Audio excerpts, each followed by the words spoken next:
Per quanto riguarda i tamponi, di fatto ormai ci siamo allocati intorno alle 60.000 tamponi che sono stati somministrati fino ad oggi a partire da gennaio 2020.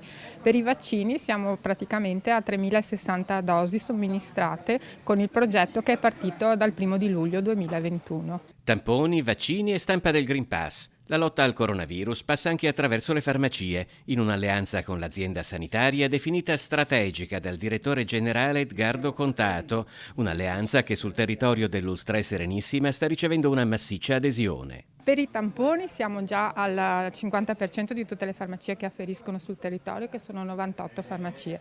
Per i vaccini invece di fatto potenzialmente potrebbero essere il 50% perché 82 farmacie hanno tutti i criteri per vaccinare, ma da un punto di vista operativo in questo momento stanno lavorando 30 farmacie. La capillarità delle farmacie e il rapporto di fiducia che instaurano con i cittadini le rendono un presidio sanitario diffuso. Sia nel momento in cui la collaborazione si è chiesta con i tamponi, ma anche adesso con le vaccinazioni si stanno dimostrando delle persone, dei professionisti molto competenti, capaci, affidabili e direi che sanno esprimere al meglio la loro funzione all'interno della società. Un apporto, quello delle farmacie, che dati alla mano sta offrendo un grosso contributo anche alle vaccinazioni della fascia d'età che va dai 20 ai 39 anni. Noi intercettiamo tanti bisogni, tante difficoltà e un po' le persone si raccontano. Per questo sicuramente ci possiamo considerare